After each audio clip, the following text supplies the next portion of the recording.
হিমন্ত বিশ্ব শৰ্মা মই আপোনাক কৈছো আপোনাৰ টোপনি হৰণ হৈছে ক্ষমতা হেৰুৱাৰ ভয়ত আপোনাৰ টোপনি হৰণ হৈছে অলপমান পাপ পুণ্যৰ কথা ভাবক অলপমান নিজৰ দুটা সন্তানৰ কথা ভাবক আপুনি কৰা কামখিনিয়ে আপোনাৰ সন্তানক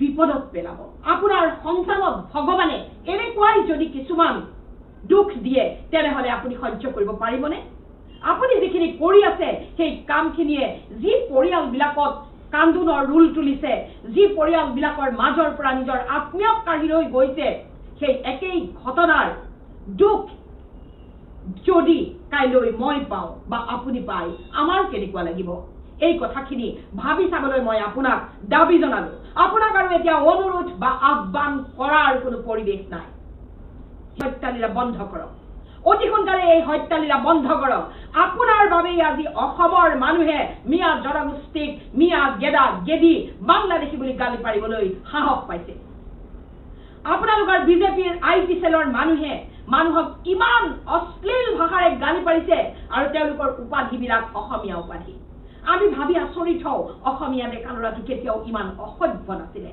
অসমীয়া ডেকা ল'ৰাই মানুহক কেতিয়াও ইমান অপমান কৰা নাছিলে কিন্তু আপোনালোকৰ বিজেপিৰ দিনত অসমীয়া ডেকা ল'ৰাই মানুহক ইমান অশ্লীলভাৱে অপমান কিয় কৰিছে তাৰ কাৰণ আছে এই যে ডেকা ল'ৰাবিলাকৰ নাম দি আপোনালোকে যে ছ'চিয়েল মিডিয়াত আপোনালোকৰ বিৰোধ কৰা মানুহক যে অপমান কৰাইছে সেয়া কিন্তু কোনো অসমীয়া ডেকা ল'ৰাই নাই কৰা আপোনালোকে 2-3জন মানুহক বহুৱাই লৈছে ফেক একাউণ্ট খুলি অসমীয়া ডেকা ল'ৰাৰ নাম দি আপোনালোকে একেখিনি মেছেজ কোনোবাই পোষ্ট দিলেই আপোনালোকে গালি পাৰিছে অশ্লীল গালি পাৰিছে যাতে অসমীয়া মানুহবিলাক মনে মনে থাকে আপোনালোকে ইমান তললৈ নামি গৈছে ইমান অশ্লীলভাৱে মানুহক আক্ৰমণ কৰিছে আপোনালোকৰ কামবোৰৰ প্ৰতিবাদ কৰিবলৈ এতিয়া ভদ্ৰ অসমীয়াই লাজ পাইছে হিমন্ত বিশ্ব শৰ্মা আপোনাৰ ক্ষমতাৰ ৰাগিয়ে এদিন আপোনাক নিজেই শেষ কৰি পেলাব আপুনি বেলেগলে ভয় কৰিব নালাগে আপুনি মিয়াক হত্যা কৰাৰ যি ধ্বংসলীলা কালি যি হত্যালীলা কৰিলে সেই হত্যালীলাৰে আপুনি RSSৰ প্ৰিয় পাত্ৰ হ'বলৈ গৈছে যাতে RSSে আপোনাক মুখ্যমন্ত্ৰী কৰি ৰাখে কিয়নো আপুনি মুখ্যমন্ত্ৰীৰ আসনৰ সংকাত ভুগিছে মই অসমৰ জনসাধাৰণক অনুৰোধ কৰিছো যে যিখিনি মানুহ কালি চিপাজাৰ সমষ্টিৰ ঢলপুৰৰ পৰা যিখিনি মানুহক হিমন্ত বিশ্ব শৰ্মাই নিজৰ ভায়েকক লগাই উচ্ছেদ কৰি হত্যা কৰি মানুহ RSSৰ প্ৰিয়ভাজন হ'বলৈ গৈ আছে সেই মানুহখিনি কিন্তু কেতিয়াও বিদেশী নহয় সেই মানুহখিনি কেতিয়াও তেওঁলোক বাংলাদেশৰ অবৈধ নাগৰিক নহয় যদি হলহেঁতেন তেনেহলে নৰেন্দ্ৰ মোদীয়ে তেওঁলোকক তালি টোপোলা সহিত অসমৰ সীমাৰ বাহিৰ কৰি খেদি দিলেহেঁতেন কেন্দ্ৰত বিজেপি চৰকাৰ অসমত বিজেপি চৰকাৰ হিমন্ত বিশ্ব শৰ্মা আপুনি যদি জানে সেই মানুহখিনি অবৈধ বাংলাদেশী নাগৰিক তেনেহলে আপুনি সেই মানুহখিনিক আপোনাৰ গাড়ী আছে পুলিচ আছে আপোনাৰ সকলো ক্ষমতা আছে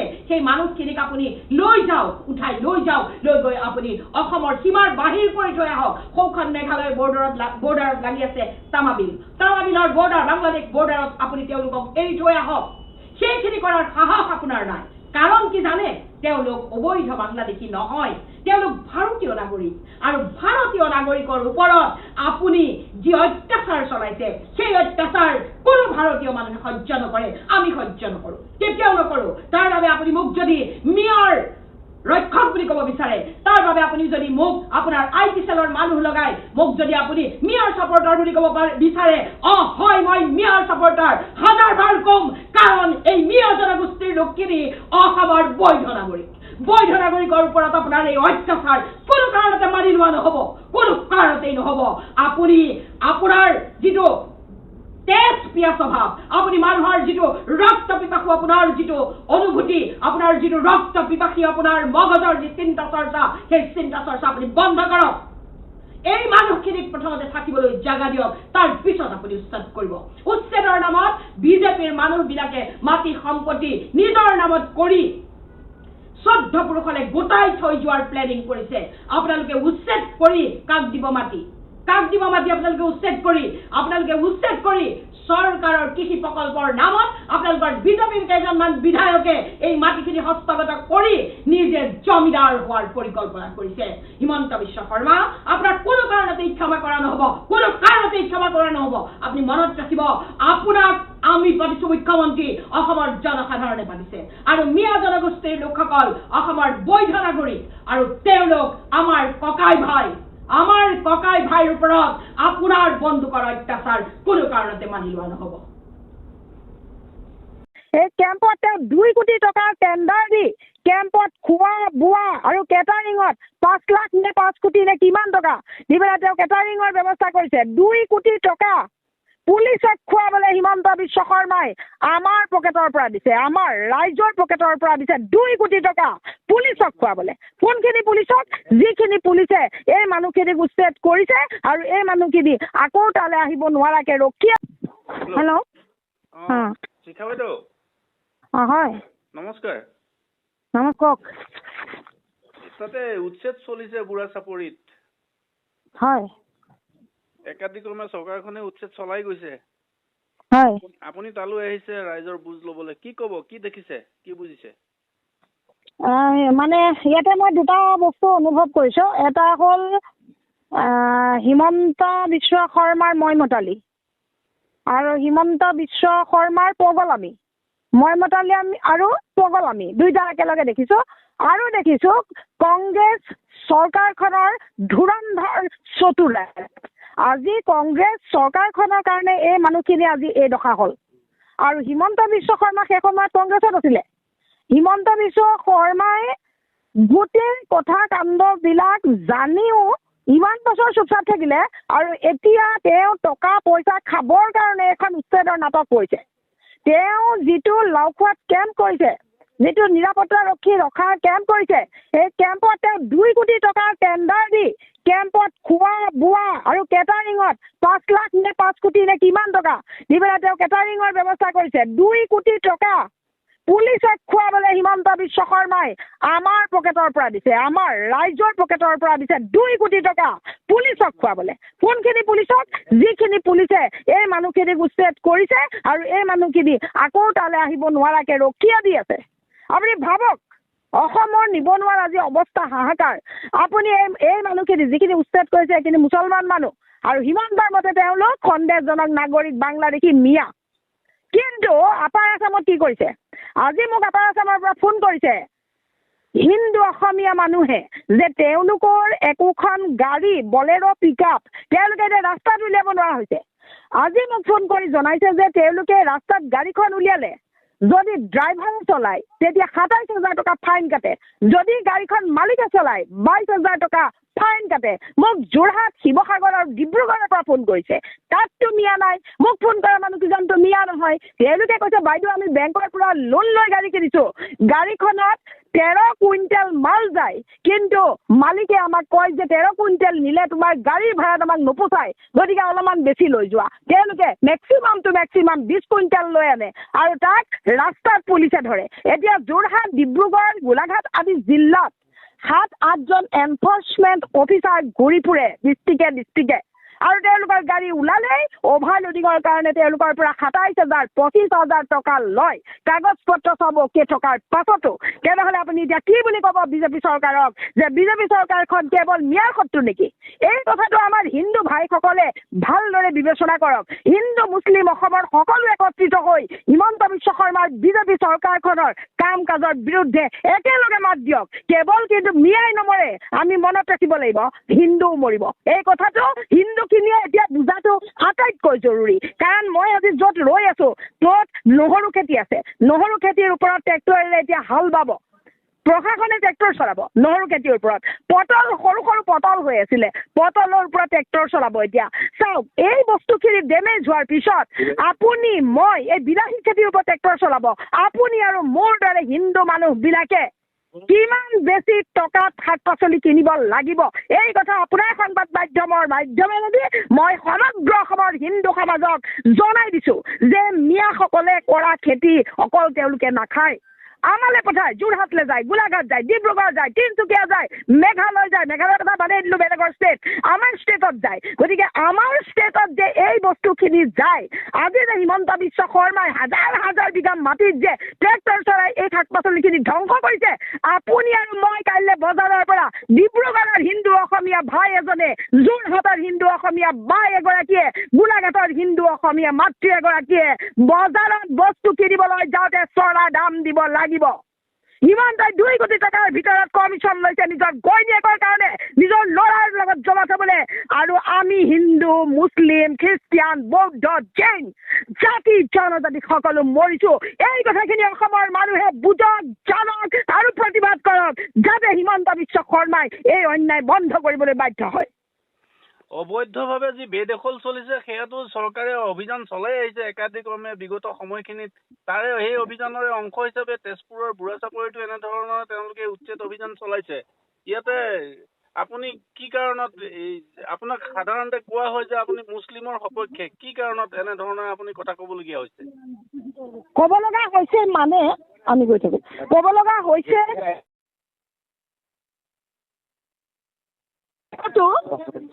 আপোনাৰ অন্যায় হৈছে। গতিকে অন্যায় যেতিয়া হৈছে তেতিয়াতো ক'ব লাগিবই অন্যায় হৈছে। এই অন্যায়ৰ প্ৰতিবাদ যদি আমি নকৰোঁ তেনেহ'লে কোনে কৰিব? কোনে কৰিব? অন্যায়ৰ প্ৰতিবাদ যদি আমি নকৰোঁ তেনেহ'লে কোনে কৰিব?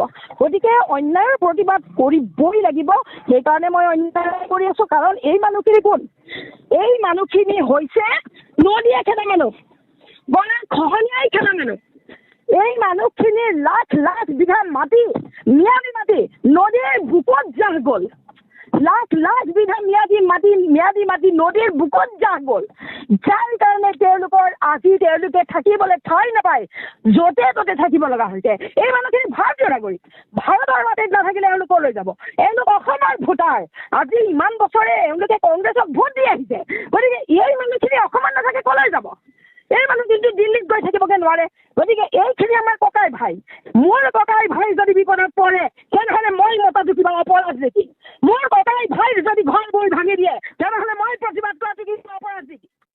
সেই একাংশই আমাক অকল ৰাজনীতি মুনাফাৰ কাৰণে যুদ্ধ লগাই কিনে নিজৰ ৰাজনীতি মুনাফা লৈ আছে, তাৰ বাহিৰে একো নাই। আজি আমাক ভাগ ভাগ কৰি কিনে তেখেতসকলে কিন্তু শক্তিশালী হৈ আছে, আমাক কিন্তু তেখেতসকলে ভাগ ভাগ কৰি কিনে আমাক দুৰ্বলতা কৰি আছে। আজি এছআৰখনৰ ক্ষেত্ৰত আপোনালোকে দেখা পালে, আজি মুখ্যমন্ত্ৰী ডাঙৰীয়া ভাষ্য আপোনালোকে শুনা পাইছে যে তেখেতে ভাষ্য দিছে, কি দিছে? কোনোতো হিন্দু মানুহ তাতে নটিচ যোৱা নাই। আৰে ভাই, হিন্দু মানুহ তাতে নটিচ যোৱা নাই। এতিয়া তুমি যিখিনি খিলঞ্জীয়া মুছলমান বুলি কৈছিলা, যিখিনি গৰিয়া মৰিয়া দেখি বুলি কৈছিলা, আজি তেখেতসকলৰ কিন্তু তাতে কিন্তু আজি ভাৰতীয় হোৱাৰ পিছতো খিলঞ্জীয়া মুছলমান হোৱাৰ পিছতো আজি কি হৈছে? তেখেতসকলে কিন্তু আজি তেখেতসকলে তাতে ভোটৰ লিষ্টৰ পৰা তেখেতসকলে নাম কৰ্তন হৈছে। আজি কিন্তু তেখেতসকলে জীৱিত হৈ থকাৰ পিছতো তেখেতসকলে মৃত্যু কিন্তু নটিচ গৈছে। কিয় গৈছে? এইখিনিক দেখোন তোমালোকে খিলঞ্জীয়া বুলি কৈছিলা। সেইকাৰণে মই প্ৰত্যেকটো কথাত কৈ থাকো যে মুখ্যমন্ত্ৰীৰ ক্ষেত্ৰতে হওক বা একাংশৰ ক্ষেত্ৰতে হওক, ইহঁতে কোনো গৰিয়া মিয়া দেখি জ্বলা চৈয়দ ইহঁতৰ কাৰণে একো নহয়। ইহঁতে মাত্ৰ এটা কথাই জানে যে ইহঁতে অকল মুছলমান হয়। এতিয়া আমাক ক'বকে যে নহয় এইটোতো ভুল হ'ব পাৰে। আলী আহমেদ হুছেইন একে টাইটেল যে, সেইকাৰণে ভুল হ'ব পাৰে। একে ভুল হ'ব পাৰে। আজি লখিমপুৰত হৈ থকা মানুহখিনি কি গৰিয়া মুছলমান নাছিলে? আজি উজনিত হৈ থকা মানুহখিনি গৰিয়া মুছলমান নাছিলে? আজি মৰিগাঁৱত হৈ থকাখিনি মুছলমান, গৰিয়া মুছলমান বা দেখি মুছলমান নাছিলে?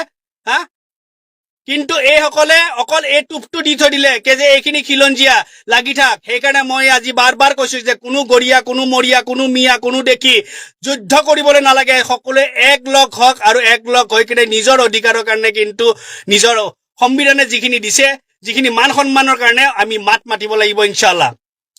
আজি এইসকলে ক'ত আমাক এৰা নাই। আজি এছাৰৰ ক্ষেত্ৰতো আমাক চাক, আমাৰ মানুহক আজি হাৰাশাস্তি খুৱাই দিছে।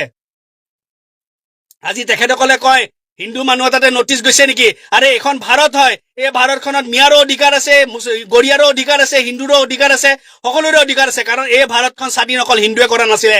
এই ভাৰতখন স্বাধীন কৰাতে কিন্তু হিন্দু আছিলে, মুছলমানো আছিলে, তাতে কিন্তু সকলো জনগোষ্ঠী আছিলে, সকলো জাতি আছিলে, সকলো ভাষী আছিলে। তো প্ৰত্যেকটো মানুহ অধিকাৰ আছে, যিসকল মানুহ ইয়াৰে ভাৰতীয় হয়।